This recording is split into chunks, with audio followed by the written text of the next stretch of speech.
A lot of people think ads are just about getting more attention. More eyeballs, more leads, more money, and on the surface that is true. It does all those things very quickly. But here's what actually happens when you run ads. Ads don't just bring attention to your business. They apply pressure to your business. And the pressure isn't what creates the problem. The pressure is what reveals the problems in your business. So for the rest of this video, I'm assuming you want to scale your business, not just grow it a little, but grow it a lot. And so with that said, this video is for businesses who are doing anywhere from 200,000 to 1.5 million bucks a year. You have a team of maybe 5 to 10 people, and you're really trying to break that glass ceiling and get past that hump. And you can do it with advertising. If that's not you, that's okay. This is still gonna help you kind of understand and maybe prepare for what advertising is going to be. So in this video, I'm gonna walk you through the first 3 things that break in your business after your ads start working. Not before, after. What's up guys, my name is Joey DeBlanco. I run a video first marketing agency based out of 702 Las Vegas, Nevada. And we've so much as 60x our clients' return on ad spend. So I'm just here to share with you what I know and what continues to make my clients money. Think of your business like a pipe. And when you turn ads on, you turn water on, and water is going to flow through that pipe. Traffic, people. Okay, you get the analogy. If that pipe has cracks in it, and when you run water through a pipe and there's cracks, it's gonna show you where those cracks are and what needs to be fixed. So I want you to keep that in mind as we go through this video, because everything in this video builds upon that concept. And the best way to show you how these things work in real time is just to show you what happened to my client. Now, not every client of mine goes through the same exact thing. Now, there are some commonalities, but not every single story is similar or perfect. This was just specific to him, and it just happens to fit the commonness and the generalities of what people go through when they start running ads. So this story had like a little bit of everything, and I wanted to share it with you. So before ads, everything looked fine. We had a client who built a solid, livable business just from referrals and word of mouth. He was doing maybe 30, 40,000 bucks a month. Maybe would get 5 to 10 new clients every month. The numbers are never perfect. It was just an average. And they were all warm leads because they came from referrals. And he was maybe doing like 40-hour weeks, right? Doing sales and fulfillment. And the warm leads he was closing, close percentage was high, obviously. And so they already trusted him. They already knew what he did because the people that would come to him went to their friends first or went to their buddies first, or it was a referral. So there was already a connection there that built the buying temperature within this cold lead's mind, turning them into a warm lead. So that's why referrals are easier to close. Because he was closing referrals, the sales conversation was 10 times easier. But after you max out your network, and then your network, at some point you have to jump into a cold audience. So warm leads will eventually run out. And that's where he was when he found me. When we turned ads on, the pressure started. And when we added pressure to his business, a few issues popped up that once we resolved them, he was able to add $300,000 net to his business in a single month. Now, I'm not saying this is gonna happen to you. Everyone's different. I'm just saying this is what happened to him. And I wanna share the story just in case you're having similar issues and you're looking for a solution. So the first problem that popped up was something we call speed to lead. Once leads started coming in, that was the first thing that broke. How fast do you actually respond to your leads? If you can contact a lead within 60 seconds of them showing interest or opting in or giving you their contact information, you have a 391% increase in the likelihood that you can close the prospect. But I'll give you some practical things we did so that we cured this. Right, so once we turned on ads, nothing insane happened. It's not like it was chaos. It's not like the world exploded. It wasn't chaos. It wasn't overwhelming. Pressure just started being applied. Leads started coming into his inbox. He started seeing names, phone numbers, emails, but he realized something very quickly. Leads weren't picking up the phone when he called. Before, when he was working his warm lead system, leads would come in on a Thursday. They're willing to wait till Monday because they're warm, because they talked to a friend who said he's good, call him. And because they trust the friend, they'll wait till Monday. Right? See the connection? And this would work for warm leads, but not for cold. And so no one was picking up.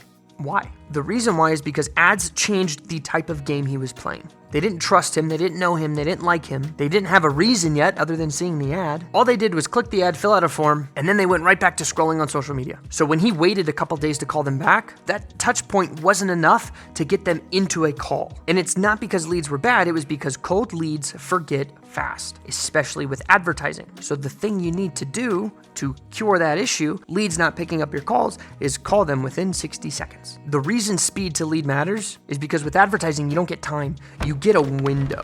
And this window happens right after they raise their hand and they show interest in your business, because that's when intent is still the highest. That's when their attention still exists for your product. Miss that window and you're just another random person who's calling them. You're just another random number popping up on their phone. It wasn't wrong, it was just built for warm traffic. With ads, you're competing on who shows up first. That's why speed to lead is the most common thing that's gonna break first when your ads start working. A lot of businesses just weren't built to handle demand in real time, but with the rise of social media, advertising online, it's starting to get real close to being real time, which is why the transition to video advertising online is tough for a lot of businesses because it's gonna expose how you do business. Welcome to advertising on social media. If you can't handle leads in real time, you can't play. So what do? Like I said, we called leads within 60 seconds. As soon as a lead came in, we got the notification, whether it was through email, text, it didn't matter. We called them immediately. And a lot of the times, you are gonna get a response like, whoa, wasn't expecting a call that fast. Of course you weren't, but now you are because we got you right in time. Awesome, great job, guys. Every lead gets contacted within 60 seconds. Within 5 minutes with no exceptions. If you can't do 60 seconds, do it within 5 minutes, no exceptions. You have to. You're not sending them an email sequence. You're not sending them a, hey, we'll call you later. You call them immediately. Drop whatever the fuck you're doing and call them. And it's gotta be a real human response. Because within that 5 minute window, within that 60 second to 5 minute window,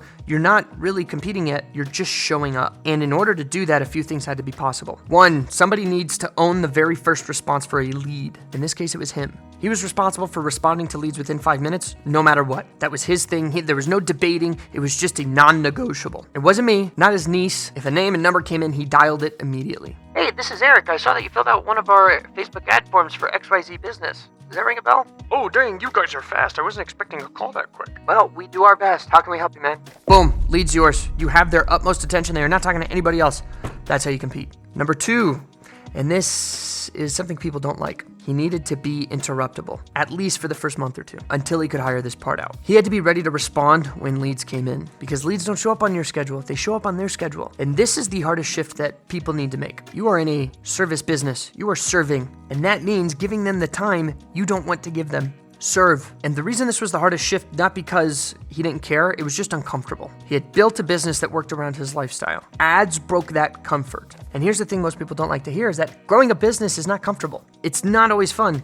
And sometimes it sucks, but you do the hard things for a short period of time so that you can buy your time back later. And that's exactly what he did. And a little later in this video, I'll show you how we removed him from that system and actually put somebody who was solely responsible for contacting leads. So the third rule was that the first response was decided ahead of time. Yes, the first point of contact is scripted. It has to be, so that you don't have to think about any of this other shit. This is how you remove hesitation and confusion when talking to your leads. The first response isn't about selling, and it's not really about explaining everything. It's just about getting that first touch point made. It had 2 jobs. 1, we let the lead know we saw them. 2, we tell them what happens next if they're interested in whatever the thing is that we're doing. That's it. If somebody on your team has to stop and think about what to say next, speed to lead diminishes. It disappears. Confidence is gone. The lead's gonna feel that. So yes, that means we needed a script. And not really a sales script, just a first response script. Because the goal of the first response is not to close the deal. The goal of the first response is to keep momentum and move the conversation to the next step while attention still exists. And that's how we were able to win with his cold leads.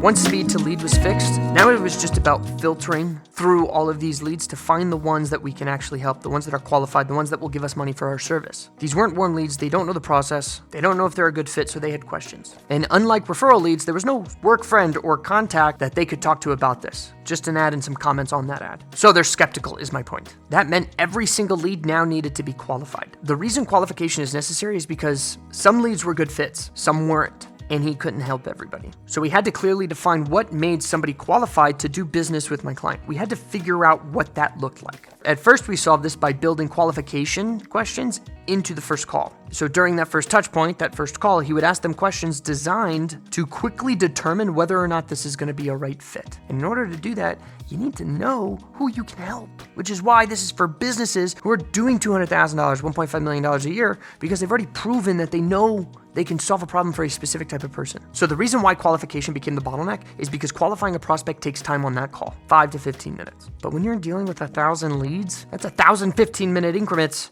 that you can't really have all the time because you got life. And other leads that are calling simultaneously. It's a lot to handle. New leads were still coming in, so he couldn't call them immediately because it would ruin the sales call that he was having in the moment. So he was forced to choose to stay on the sales call or call the new lead. Either way, money was leaking. We were leaving money left on the table. So the speed was fixed, but now qualification was slowing everything down. So he did 2 things. The first thing was implement questions into a lead form, which would then filter out people who were not qualified to even get that first touch point. And that works until it doesn't, but you have to keep testing it, right? And the second thing we did, and this is where it clicked, we brought in a setter, which completely changed the system again. Someone whose job was only to dial leads as soon as they came in. They respond immediately. They run through the qualification script. They decide if the lead's a good fit, and they decide to book a discovery call or a closing call, whatever the next step was in that funnel. Now, my client is no longer chasing new leads. He's spending his time on calls where money is actually collected. Like, here's my credit card, here's a check, here is money. I need to be there during that conversation, not calling leads. So we were able to remove him from the business a little bit, put him into sales only. Now he's using his time a lot more effectively and efficiently, all because there was a system in place and there was a way to do the skills that built the system, and we were able to hire that out. We were able to bring somebody in. By putting this role in place, we bought back his time and removed a qualification bottleneck, and that worked until the next pressure point showed up, which is the one we're currently working on. Sales calls. He's taking a shit ton every single day, and he doesn't have time for life and family. So we need to fix that, which is just bringing in a closer and then fixing show up rate. So that's what we're working on now, which is a really easy fix. We are breaking beliefs. We are doing good, ladies and gentlemen. And so that was the third problem, sales capacity. His calendar's filling up. He can't even take all the sales calls. He's booked out 2, 3, 4 months. People are forgetting. You book a sales call, you can't book out that long. It doesn't work. You need calls happening simultaneously. Demand is consistent. Calls are booked every day. He can only take so many calls, and that's the next bottleneck. Speed to lead fixed, qualification handled, but sales capacity is capped by one person, so we gotta bring in a sales guy. Pretty simple. But the only reason it sounds so obvious and so simple is because there is a system built around that, which is what we build for him. And the solution here is simple. Show up rate needs to be consistent, 80, 90%. It's not right now. In order to increase show up rate, we need to make sure our follow-up game is solid, checking in with clients 2 or 3 times before the call, making sure they're showing up. That might sound aggressive, but who cares if it works? Once show up rate is there, we bring in a sales rep. This is a good problem to have, and it only showed up because we applied pressure to his business with advertising. He didn't even know these problems existed until we did that. So what's the real lesson of this story? Ads didn't break his business, they showed him how to build it. You need pressure to see what breaks so you know what to fix. Pretty simple. In my client's situation, speed to lead broke first, qualification broke second, and now the sales call thing is breaking third. But you just fix it. Breaking is a good thing because you know where the fractures are, you know where the cracks are. It's not a derogatory term, so long as you do something about it. But that was all for his business. What is your qualification process like? If you don't know, good. Running ads is going to reveal what you need to do. And if you try to fix everything before running ads, you're just spinning your wheels because you don't know if that's going to work. It's okay, you can do it, but you need to make data-backed decisions. Data-backed decisions are efficient decisions. That's how you get a lot of shit done in a short amount of time, and that's how people can make billions of dollars in a single lifetime. Decisions on actual raw data, which is speeding up their decision-making, which is allowing them to get more done in a shorter amount of time. Pressure gives you answers. Ads give you pressure. The system works. It prints. But don't run ads because you're not ready. Run ads because you want to see if your business can handle the influx of attention. Because if it can't, you're not going to make over 200 grand. You're just going to build yourself a 9-to-5. And that's not the goal of business. It's to make a shit ton of money so you can live a great life. And there are systems that are out there that can get you to that point. If you have questions, comments, or concerns about what this system might look like in your business, find me on Instagram, shoot me a DM. And you know what? Send me a link to this video so that I know you watched it, because this was a good video. This was a long one. You put in work. You deserve at least a response. So shoot me a link. Question, comments, concerns, description down below. And I'll see you in the next one.